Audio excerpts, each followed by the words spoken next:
After months and months and months and months, the Oakland Athletics have finally dropped renderings for their potential new Las Vegas stadium. The biggest takeaway here for me is, well, that John Fisher doesn't seem to know what the words bold and innovative mean. Seriously, bold and innovative is not how I would describe this. Obviously, everyone's saying it looks like the Sydney Opera House, and that is true to a certain extent. But for me, honestly, it just seems wildly unrealistic.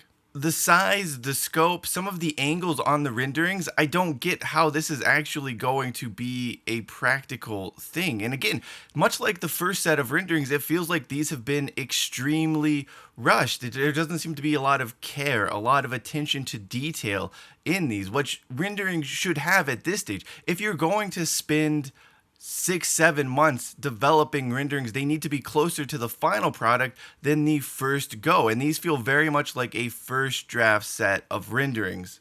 The fact that the A's wear green and that there are a lot of green in these renderings is a point that isn't lost on me, because it very much has the size issues that most incredible Hulk comics or movies or whatever have. It's the size is just all over the map. Like sometimes it looks like 50 feet tall, sometimes it looks like 5 feet tall.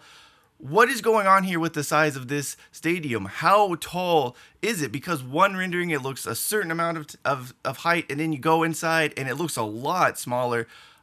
There doesn't feel to be any scale with these renderings or any idea of how exactly tall this stadium would be.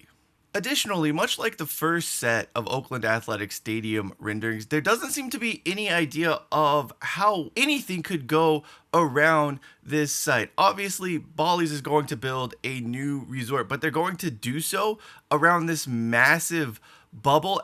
What is going to fit around this thing without being hugely obtrusive or obstructed?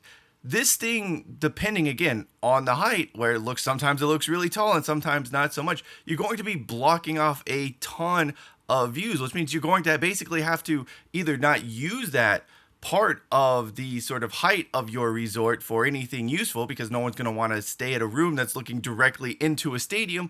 Or, I mean, again, it feels like the A's did something and that Bally's was like, hey, that looks cool, but didn't realize, like, oh crap, we have to build a resort around this thing.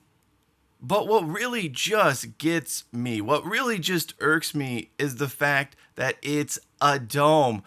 Rob Manfred, Major League Baseball, we know domes do not work. People do not want anything to do with a dome. And yet, here we are letting the Oakland Athletics build a domed stadium in 2020, whenever it's going to open, if it ever opens. Like, come on, like, do the retractable roof. That is what the sort of standard for stadium is. Why is John Fisher and the Oakland A's once again being allowed to cut a corner? No relocation fee, no freaking real vote, no any sort of due diligence into the relocation, and now he's cutting corners with his stadium, not building a retractable roof. Texas has a retractable roof. Why can't they have one in Vegas? Oh, because this is such a terrible plan for a move. And you can sit there and say, well, the weather is hot in Vegas. Well, the weather is damn hot in Texas as well. And some of the weather's damn hot in Arizona as well. So it's not the weather at all. It's just like, how can we build this thing as cheaply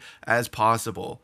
Where I feel, though, the Oakland A's should absolutely be embarrassed, though, isn't anything to do with that. It's the fact that the Nippon Ham Fighters, the Hokkaido Nippon Ham Fighters in Hokkaido, Japan, on the beautiful island of Sapporo, I might add, have absolutely destroyed them when it came to building a retractable roof dome stadium. Major League Baseball. Stadiums in the Nippon Professional Baseball League should not be better than your stadiums if you're the so-called best league in the world.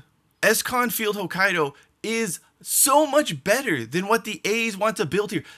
In real life, it looks better than the A's rendering, and that is flat out embarrassing. It does everything the A's wanted to do or are doing better than the A's in Las Vegas, in this marquee market. This is what you got. Of course, we all know this isn't really what they got. I still don't believe this is what the final thing looks like. I mean, it doesn't seem realistic. Like the height, the size of it, it just feels like this is what the A's are sort of hoping and wishing for, and what's going to be put out in real life will be, well, more disappointing.